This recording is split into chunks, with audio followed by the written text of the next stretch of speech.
O que está acontecendo no nosso Brasil, minha gente? Mais um aumento de carga tributária que onera sensivelmente grande parte da população brasileira, entrando em vigor já em 10 estados do Brasil hoje, dia 1º de abril de 2025. E olha, isso não é uma brincadeira, não é uma piada, uma pegadinha, não. É uma mensagem muito importante e eu peço a sua reflexão. Peço a você que assista esse vídeo até o final, se achar que é útil, compartilhe e peço a sua opinião, os seus comentários aqui nessa mensagem, para que a gente possa dialogar e juntos possamos, de forma sábia, sensata, íntegra, respeitosa, construir conclusões que nos permitam compreender melhor o cenário no qual a economia brasileira vai mergulhando cada vez mais fundo. Hoje entra em vigor, em 10 estados do Brasil, a nova alíquota do ICMS, que aumenta o custo de tributação sobre algumas das importações mais importantes feitas por grande parte da nossa população. Bem, se você ainda não me conhece, eu sou o professor Pedro Barreto, professor e advogado, tributarista e constitucionalista há quase 25 anos, mestre em Direito e Economia, mestrando em Direito Internacional Tributário na Universidade Portucalense em Portugal, MBA em Direito Tributário pela FGV, pós-graduado e especialista por diversas instituições. E eu quero dividir com você a minha angústia, analisando tudo isso que está acontecendo e quero ler a sua opinião. Bem, o fato é o seguinte, o fato é que a partir de hoje, 1º de abril de 2025, em 10 estados do Brasil, entra em vigor a nova alíquota do ICMS, que deixa de ser de 17% e aumenta para 20%. Não aumentou de 17% para 17,5%, para 18%, para 18,5%.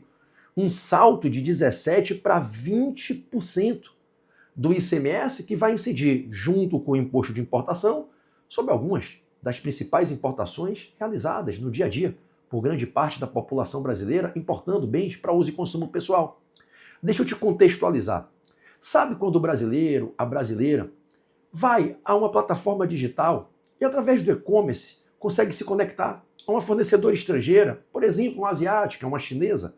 O brasileiro vai fazer uma compra na Shopee, na Shein, ali, comprar um bem para sua casa, para decorar, estruturar sua moradia, uma roupinha, uma blusinha, uma calça, um sapato, para usar no seu dia a dia, para fim de trabalho, para um compromisso social.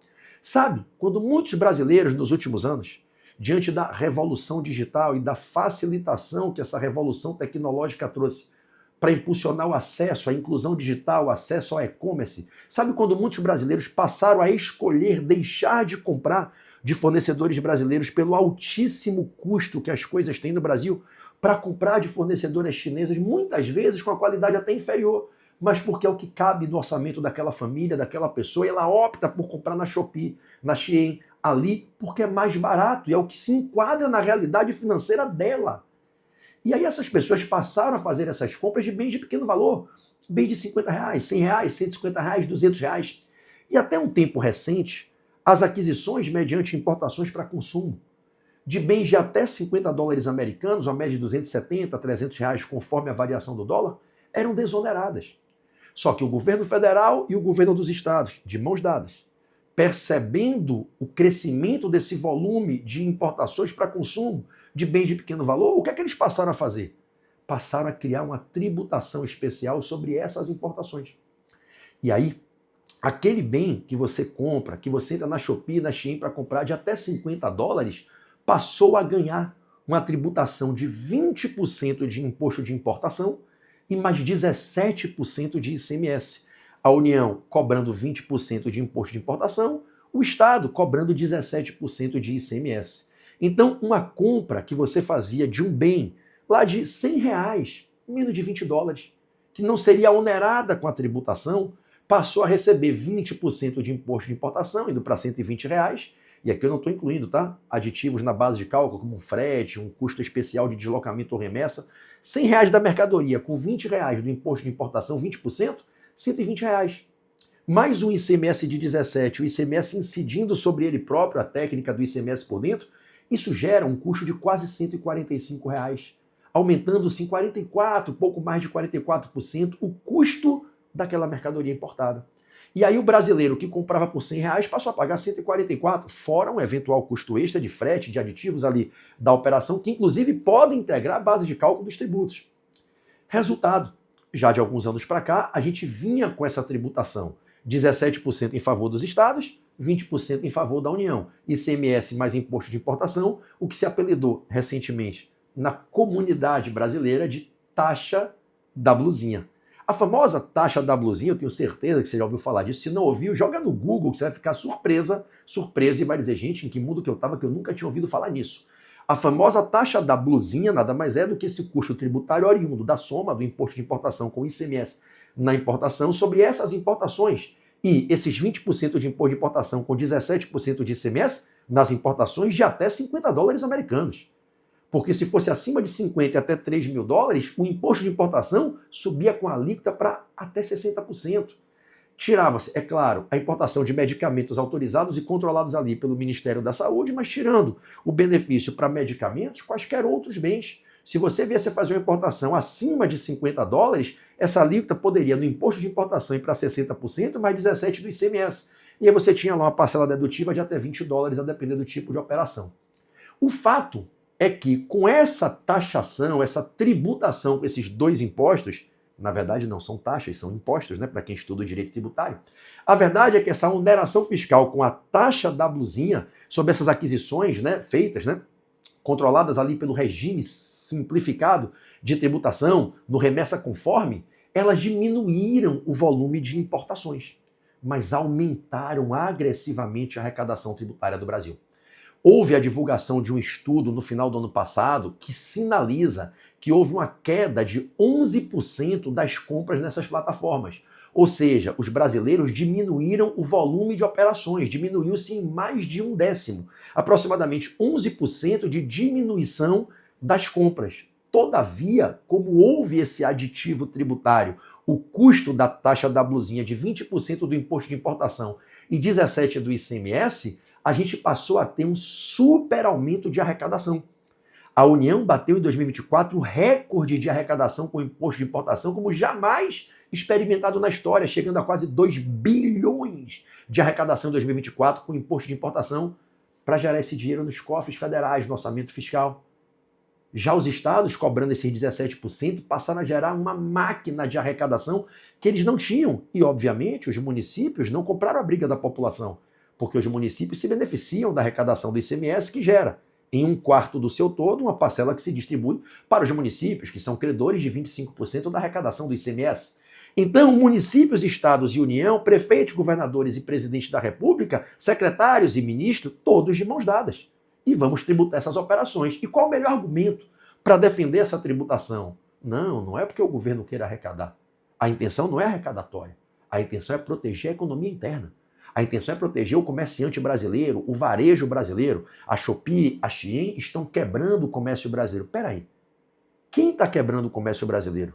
A fornecedora chinesa ou o governo brasileiro que cria uma série de burocracias, todas com um custo elevadíssimo, superonerando a funcionalidade habitual, ordinária de um pequeno empreendimento no Brasil, aplicando sobre o empreendedor brasileiro uma carga tributária aviltante à dignidade desse contribuinte, uma carga tributária desproporcional à capacidade contributiva efetiva. Quem é que está realmente dificultando a vida do empresário brasileiro? O concorrente chinês ou o Brasil? O modelo de gestão de política pública brasileira para tributar a atividade econômica. 93% dos CNPJs de empreendedores que atuam via pessoa jurídica no comércio, no serviço e na indústria no Brasil, no comércio e no serviço, são de pessoas que estão no regime simplificado de tributação. Pessoas que não têm faturamentos exorbitantes, pessoas que não têm lucros exorbitantes, que muitas vezes não têm lucro. O que a gente mais viu nos últimos 5 anos, desde que a gente viveu tudo o que se viveu em 2020 e 2021, foi uma gama incontrolável de CNPJs sumindo do mercado, de empreendedores quebrando, principalmente por conta de uma carga tributária elevadíssima exigida pelo governo. O governo não é capaz de fazer uma reforma política, uma reforma administrativa, enxugar a máquina, enxugar custos, e por isso transfere para o setor econômico um custo elevadíssimo de uma carga tributária, repito, desproporcional à capacidade contributiva efetiva, flagrantemente confiscatória, e depois vem dizer que precisa aumentar a arrecadação tributando a importação para equiparar o preço do produto importado com o produto nacional, que é super encarecido por um custo custo que ele, o governo, gera. Então, ao invés de diminuir o custo da atividade econômica do Brasil, de diminuir a pancada tributária que ele dá no empresário brasileiro, para viabilizar uma melhor sustentabilidade do comércio, do serviço, da atividade econômica do Brasil, ao invés de diminuir o custo aqui, para com isso equiparar com o preço do estrangeiro, ele vai tributar mais caro o estrangeiro para aumentar mais ainda a sua arrecadação. E vai tributar pesado aqui, tributar pesado lá, ao invés de diminuir aqui para o preço se equiparar com o que é mais barato lá. Então hoje, a gente acorda com a notícia. Claro, quem já vem estudando direito tributário, quem já me segue, já acompanha meus estudos, eu já avisei isso desde dezembro, né? Esse aumento do ICMS foi autorizado em 5 de dezembro, na 47ª reunião ordinária do CONCEFAZ, o Comitê Nacional dos Secretários de Fazenda Pública Estadual dos 26 estados e do Distrito Federal, lá em Foz do Iguaçu, no Paraná, em 5 de dezembro, a 47ª reunião ordinária do CONCEFAZ autorizou esse aumento do ICMS e disse, olha, os estados que quiserem aprovem leis, tem que ter a lei estadual, o aumento da alíquota tem que ser por lei, princípio da legalidade, e os estados começaram a aprovar as leis, e as primeiras leis estaduais que completaram a noventena do princípio da anterioridade entraram em vigor e agora já se pode aplicar essas alíquotas a partir de 1º de abril de 2025 em 10 estados. E em outros estados, em breve isso vai acontecer. E digo mais, houve uma discussão para aumentar para 25%. Você sabe o que significa? Que agora essa importação feita por Dona Maria, por seu José, por seu João, por Dona Joana, por quem quer que seja, de até $50, que até outrora, no passado recente, gozaria do benefício da desoneração fiscal para não se onerar esse brasileiro, ela é tributada com os 20% do imposto de importação e agora não mais 17%, e sim um aumento de carga tributária para 20% de ICMS. Só fazendo uma conta rápida para você, um bem que Dona Maria queira comprar de R$100 lá na Shopee, na Shein, na Ali, R$100 com 20% do imposto de importação, e aí não vou botar custo de frete, custo de remessa extra, nada disso, tá? Vou botar seco o valor que ela vai ver lá no site da mercadoria, vou botar seco em cima desse valor 20% de imposto de importação, vai para R$120. Quando eu jogar o ICMS de 20%, a gente sabe que não é 20% sobre 120%. Né? O ICMS não vem por fora, como virá o IBS, como vem o IVA no Canadá, nos Estados Unidos, a gente vai ter que botar ele por dentro. Deixa eu fazer um cálculo que esse custo de R$100 da mercadoria, com mais 20 do imposto de importação, 120, para eu calcular um ICMS de 20%, eu vou ter que vender, eu vou ter que pagar nessa mercadoria R$150. Para 20% de 150, dá 30, ficando os 20 do imposto de importação e os 100 para o fornecedor lá fora. Porque essa importação vai gerar um custo de 20% de ICMS que vai fazer com que essa mercadoria chegue a R$150. Para jogar os 20% em cima de 150, gera dos R$30 de ICMS que vem por dentro dos próprios 150, mais os 20 do imposto de importação. Então essa mercadoria de R$100 vai gerar R$30 de ICMS, R$20 de imposto de importação, sendo importada a 150 para que R$100 fique para o fornecedor. 30 vai de ICMS para o governo, 20 vai de imposto de importação para o governo federal, 30 de ICMS para o governo estadual. Esse ICMS de 20% vai fazer com que essa mercadoria de R$100, já onerada com mais 20% pelo imposto de importação indo para 120, ela seja importada por 150. E o custo total e final dessa operação, de uma compra de uma mercadoria de R$100 na Shopee, vai passar a ser de R$150. A gente vai chegar, neste exemplo, a uma oneração de 50% do custo por conta dessa carga tributária. Quem se beneficia com isso? Será que é o fornecedor brasileiro? Será que esse brasileiro que estava comprando mais barato na Shopee, porque não tinha dinheiro para comprar na lojinha do shopping, da rua, do bairro que ele mora, vai passar a comprar mais caro ali? Não vai. Simplesmente ele vai deixar de comprar. É, na minha visão, uma ilusão acreditar que superonerar essas importações de bens de baixo valor vai fazer com que essas pessoas passem a comprar no Brasil. Não é que vai ficar mais barato no Brasil, é que vai ficar tão caro quanto é no Brasil, trazer através dessas fornecedoras asiáticas que conseguem trabalhar com menor custo, porque tem melhor capacidade de produção, distribuição, todo mundo sabe disso, que os chineses têm essa melhor capacidade de fornecer a menor custo no mercado. O que é que o Brasil tinha que fazer? Qual seria a visão correta? Essa é a minha opinião, eu quero ler a sua. Diminuir o custo de tributação no Brasil, desburocratizar e diminuir os custos sobre a operação comercial no Brasil. É muito caro ser empreendedor no Brasil, é muito caro fornecer serviço no Brasil, é muito caro fornecer mercadoria no Brasil. Tem muita gente quebrando, empresas familiares, tem muita gente íntegra, honesta de bem, que tem optado por assumir o risco de sonegar porque não consegue fechar a conta do mês e pagar o tributo correto, conforme a lei determina na carga tributária que ela estipula e manter o negócio funcionando, pagando o empregado em dia, pagando conta de luz, mantendo a mínima margem de ganho que sustente sua família. Então, aonde está a visão correta? Superonerar essas tributações de bens de pequeno valor através das compras de estrangeiros, de fornecedores estrangeiros, ou diminuir o custo fiscal no Brasil, ou buscar um equilíbrio entre tudo isso. É evidente que qualquer Estado, se desenvolve as políticas protecionistas à economia interna, é óbvio que você tem que proteger o comércio local, o varejo, mas ninguém discute isso. Mas será que é necessário? aplicar sobre essas importações de pequeno valor 20% de imposto de importação, mais 17% de ICMS e agora aumentar para 20%? E aí? Quando é que vem o próximo aumento? Qual é a ideia? É realmente proibir o brasileiro de ter condição de comprar lá fora um bem que é mais barato para a sua vida pessoal, já que ele não está conseguindo comprar aqui, porque o próprio governo inibe o consumo aqui, as pessoas estão sem poder aquisitivo. As pessoas estão deixando de comprar ovo no mercado, as pessoas estão diminuindo o volume de café que elas tomam, as pessoas estão comprando menos tomate, menos cebola, menos cenoura, porque o preço aumenta na feira todo mês. Essas pessoas agora também não podem mais comprar o que está lá na Shopee, na Shein, porque um aumento de 50% sobre aquele custo faz com que ela não consiga comprar, porque chega num preço que é o preço que ela encontrava no varejo, onde ela já deixou de comprar há bastante tempo. Para onde vai o real poder aquisitivo da população brasileira?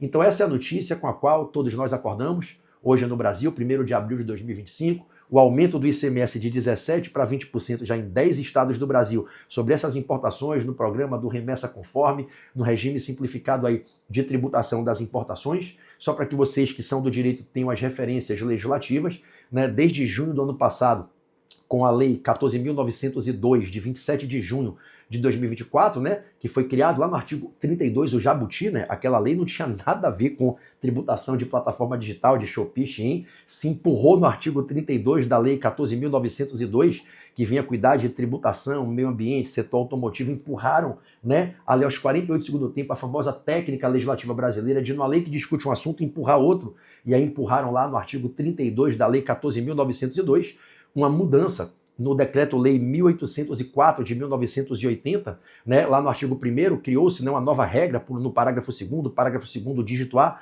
mudou-se a tabelinha, né, para botar os bens de até importações de até $50 com o imposto de importação de 20%, acima de 50 até $3.000, 60%. Então, para quem quiser referências legislativas, tá, você pega aí a Lei 14.902 de 27 de junho de 2024, artigo 32, incutiu uma nova redação no artigo 1º do Decreto-Lei 1804 de 80, mudando o parágrafo 2º e o parágrafo 2º, dígito A, e com isso você tem essa tributação do imposto de importação. O ICMS, que já era de 17%, agora em 10 estados passa a ser de 20%. Nos próximos estados, quando as leis que foram aprovadas entraram em vigor, cumprirem a noventena do princípio da anterioridade, também passaram a colocar em 20%, e a verdade é que hoje a gente aumenta em praticamente 50% o custo dessas importações. Me preocupa muito esse tipo de postura. Me preocupa muito que o governo não entenda que ele precisa ter a capacidade de aprovar uma reforma administrativa, enxugar a máquina pública, diminuir os custos, trabalhar com um orçamento que tenha despesas que são compatíveis com a estimativa de receita adequada à capacidade contributiva efetiva dos brasileiros. Me preocupa muito o discurso de tributar onerosamente o empresário, o empreendedor que está ralando para gerar um emprego, para gerar renda, para pagar tributo nesse Brasil. Até onde a gente vai chegar? Então, essa aí foi a notícia, esses são os meus comentários. Concordando ou discordando, eu fico feliz de você ter me ouvido e peço a sua opinião e o seu comentário aqui abaixo para a gente dialogar de forma respeitosa, íntegra, respeitando opiniões diferentes, com fraternidade e respeito, para a gente buscar conclusões mais acertadas a respeito do que está acontecendo com a economia brasileira. Valeu, gente! Se vocês puderem, sigam aqui a nossa página, se inscrevam lá no canal Pedro Barreto no YouTube, eu vou ficar muito honrado de ter vocês me seguindo lá, assistindo às aulas comigo, e vou ficar feliz de ler os seus comentários aqui abaixo. Até a próxima!